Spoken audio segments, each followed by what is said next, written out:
Hi everyone, this is Kathleen Deggelman. Welcome to our How to Handle Objections and Resistance for Network Marketers.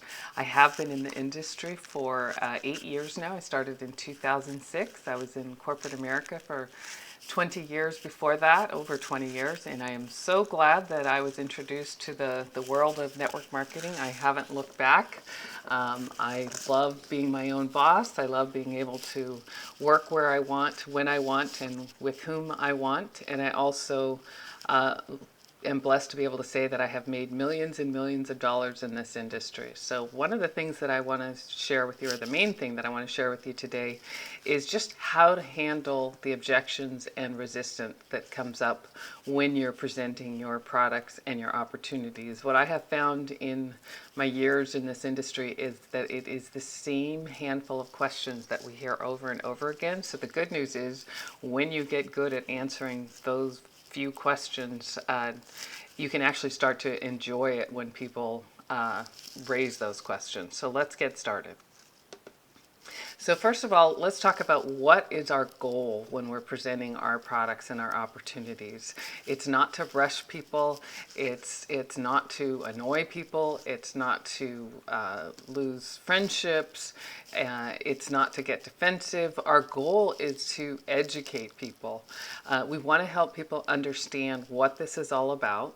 Our goal is to attract customers, to attract business partners.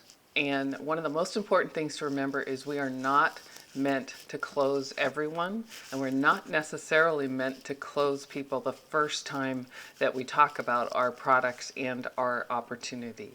It's important to be patient. It's important to meet people where they are. And one of the most important things to remember is we are looking for people that are open and that want more out of their life. That doesn't mean that's not everybody. There's a lot of people that aren't open, and there's a lot of people that don't even realize that they want more. So we're looking for the people that do want more and that are open. So that's our goal. Handling objections is a skill. The good news about that is that you can learn skills, and we can always improve on skills. But what I've learned in my years in the industry is that 99% of objections fall into these two categories. It's either a question that relates to a limiting belief in themselves, or it's a limiting belief in the industry of network marketing, direct sales, MLM. So if you can overcome these limiting beliefs, you can absolutely be successful in this industry. So let's first talk about the limiting belief in ourselves. So what does that sound like? It's questions like, I don't think I could do that. I don't have time. I don't have any money. I have never done anything like that before.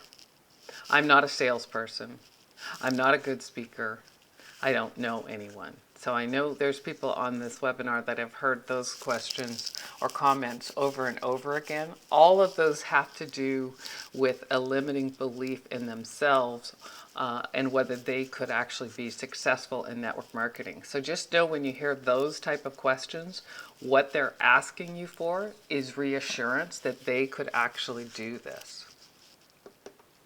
Let's talk about the limiting belief in the industry. What do those questions sound like? Does anyone make any money at those things? How much are you making? I know someone that knows someone that lost money doing that 5 years ago. I tried that once years ago and it didn't work. Is that a pyramid? Is that one of those scams? Anytime you come up against a question like that, just set yourself to say, okay, that's a limiting belief in the industry. I can address that. So let's start with the most important tips.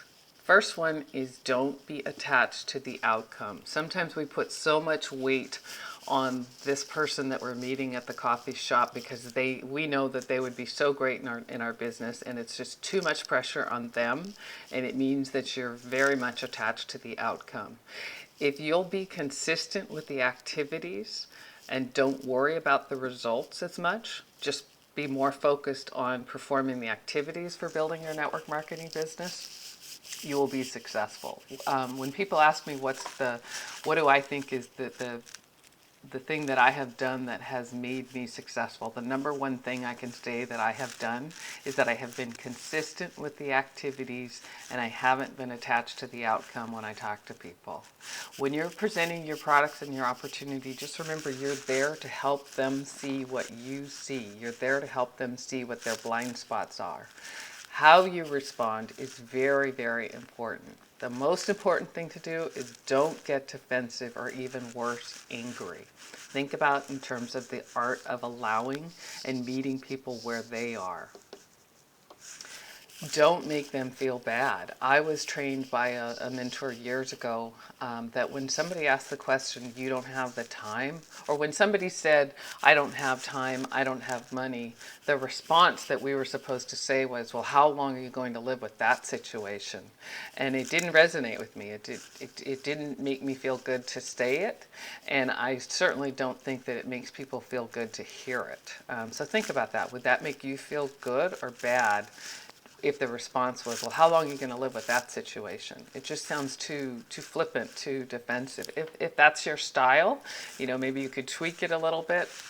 But I would encourage you that it is much, much better to relate to them and to tell your story. Telling your story is one of the most important ways to handle objections. And it is the little things that matter most of the time or all of the time. And I love that saying, they may forget what you said, but they will never ever forget how you made them feel. So making someone feel bad or less than is not what we want to do.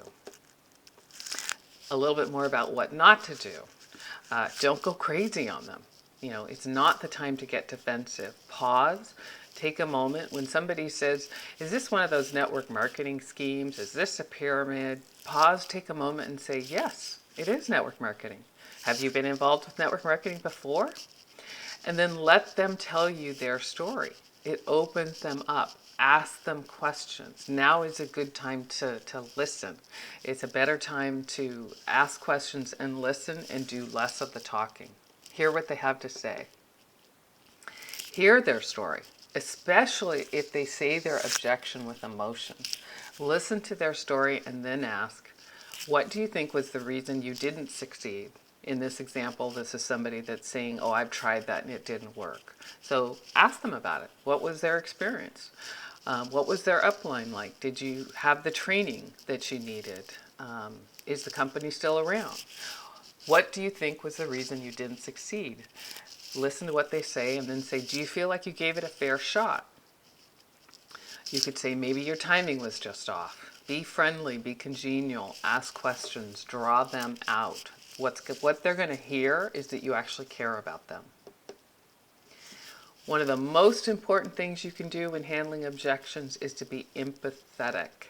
If you're defensive or offensive, it will turn them right off. You want to let them know that you are just like they are, and you can do that with your story. You want to tell them your story of how you overcame your objections or fears that were just like theirs. This will help you more than anything. And you can use other people's stories too. How to relate to them. If they say, I don't have the money, tell them your story. It could be, I had the same concern. I got tired of being behind. I wanted more out of life, so I found a way, and I'm so happy with the decision. If you really thought there was a way for you to take control of your finances, do you think you could find a way to make it happen? Tell them your story. I can't emphasize that enough. Here's an important concept. Tell them that you are the same. Relate to them. Empathize with them. Don't put them down. If you share from your heart your pain, your concerns, and how you solved it, that will make all the difference. And again, you can use another person's story too. Maybe there's someone in your downline or upline when you're talking to this person. Maybe it's somebody whose career relates to somebody else's more than yours. You can say, yeah, you know what, my friend Bob is an electrician. He had the exact same concern, and this is what he found out. Here's an easy answer to every objection. I was taught this years ago, and it's so simple. When somebody says, I don't have enough time, I don't have enough money, I don't have enough skills, I don't know enough people, those are limiting beliefs in themselves. You can respond to with that. That is exactly why I thought of you. I want you to have more time. That is exactly why I thought of you. I want you to have more money. That is exactly why I thought of you. You would love the personal development that you'll get by building this business. It is such an easy answer to every objection. They say what they're going to say. Typically, it's a limiting belief in their ability to do this type of business, and you say, that is exactly why I thought of you. That one actually catches people off guard. People love to be told that you've thought of them, and so you're showing that you actually care about them. These are two very powerful phrases when you're dealing with objections.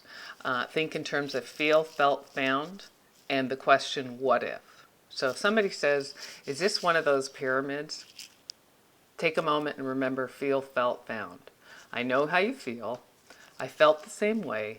And what I found out is pyramids are illegal, and I certainly wouldn't have anything to do with that. Feel, felt, found. When you take a moment to express how you feel, how you know how they feel, you're expressing empathy. You take a moment to say, I felt the same way, you're showing them that you are the same. And then with the found, you get to share your solution. So another powerful phrase is what if. Somebody says, I don't want to pester my friends. If you really believed in a product, would you want to tell your friends about something great? What if I could show you a way to share this so it didn't feel like a sales pitch?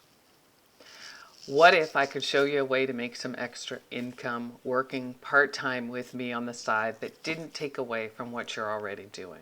What if is a very, very powerful phrase, and again, so is feel, felt, found. And last but not least, and I think this is the one that scares a lot of people, how much money are you making? When somebody says, how much money are you making, they're asking for proof. And if you're making some money, it feels great to answer this. And remember, an extra $500 a month changes most people's lives. But if you're not making money, I think that this question can make a lot of people squirm. So you want to tell them, I'm just getting started, if you're relatively new, or you tell them, hey, I'm working this part-time and I'm really excited for the future, or my mentor and my upline is making X money and my goal is to be there in 6 months. It's more important that you speak with conviction and confidence about where you're going. You can talk about your goals. That's much more important than the dollar amount that you would plug in there. So always speak with posture and confidence. Don't ever let somebody take your power away from you. Oftentimes when people throw out some of these objections, in a way they're messing with us. And so it's your opportunity to show them that you can handle this. You can deal with it. Always, always, always speak with conviction and confidence. A little bit more about the money. You can also tell your story to date and how you're working with people who are making money and that success leaves clues. And that for the first time that you love that you finally have a mentor to help you become successful. People love that this is a team sport. One of the things I always say that I love about this business model is we get all of the benefits of having our own businesses and almost none of the headaches, the responsibility, the financial liability. It's a team sport, but it's your business. You're not in business by yourself. That's another thing that's great. Often a business owner will tell you that it's lonely. This is definitely not lonely. I love that in our industry we create great communities around our opportunities. So when somebody says something about the industry, the typical industry objection, this was one of the ways that you could handle it. Pull out any one of these bullet points on the traditional business side and share any one on the home-based business side. And you could say to somebody, well, what looks better to you? I mean, what I found out is that in a traditional business, we don't have any job security or pensions. The great American dream is gone. 2,000 jobs were lost per day, every day last year. 55% of the new jobs created currently pay at minimum wage. 75% of over 50 have $5,000 or less in the bank, and only 4% have enough to retire. What I found out is a home-based business booms during the recession. I love that a home-based business, we can create residual income. I love that in a home-based business we can work from home. The statistics are that almost 50% of homes by the year 2015 will be involved in home-based businesses. Here's a great one. 20% of those in home-based businesses earn over $100,000 a year. And I've been trying to find the statistic or the reference point for this one, but I have heard that there are more women who have become millionaires from the industry of network marketing than any other industry. So that's also a great one. Network marketing represents a $30 billion industry and it's growing. And I also love that in a home-based business, we have all the international opportunities. So this is a better way. What I would suggest you do is just take a look at this page, maybe take a screenshot of it, and just get comfortable with, maybe for you it's 75% of those over 50 have $5,000 or less in the bank. The traditional business way all by itself isn't working. In a home-based business, we have the opportunity to create residual income. It's a huge, huge industry. I think there's like 8,000 new home-based business owners saying yes every day. So, in general, which one looks better to you? Hands down, the home-based business looks 1,000 times better to me. The old way all by itself isn't working. One of the concepts you could do is it's what's called the takeaway. And how you do the takeaway is when you are talking to somebody and they're giving you a little bit of resistance, take it away from them and just say, it's not for everyone. This may not be for you. But I'm guessing that you probably know some entrepreneurial, self-starter, motivated, ambitious types that do want more in their life. And then pause and let them think about that. The network marketing economy is absolutely booming. And like we just talked about on the previous slide, the old traditional, especially if that's all somebody is doing, isn't working. It's broken. A tiny, tiny, tiny percentage of us, less than 5%, have enough money to retire. So the reason why the network marketing economy booms during these tough and economic times is because so many people are looking for more and absolutely need more just to make ends meet. So the concept here is do the takeaway. If somebody is offering objections or showing resistance, just shrug your shoulders and say, hey, it's not for everyone. This may not be for you. In fact, it probably isn't for you. But do you know anybody that's looking for a better life? Or do you know anybody that is entrepreneurial and really wants to partner with a great team and take this around the world? And then pause. Telling your story is absolutely critical. The saying is facts tell, stories sell. People love to hear your story. They love to hear stories about people within your team, whether it's testimonials in terms of the products or testimonials in terms of the business. I can't emphasize that enough. When somebody raises an objection, tell your story. Tell them how you're the same. Tell them how you had some of the same concerns, but this is what you found out. The best news is when you feel comfortable with these questions, that's really all there is. It's just this handful. You'll hear the same ones over and over again. Get really good at answering. I can promise you if you practice this, you will get to the point where you actually enjoy hearing some of these objections because you feel so good about your answer and your posture and your confidence. You can absolutely win people over just on how you handle an objection. And just remember, we're looking for people who are open, and our goal is to educate and to understand. So let's summarize.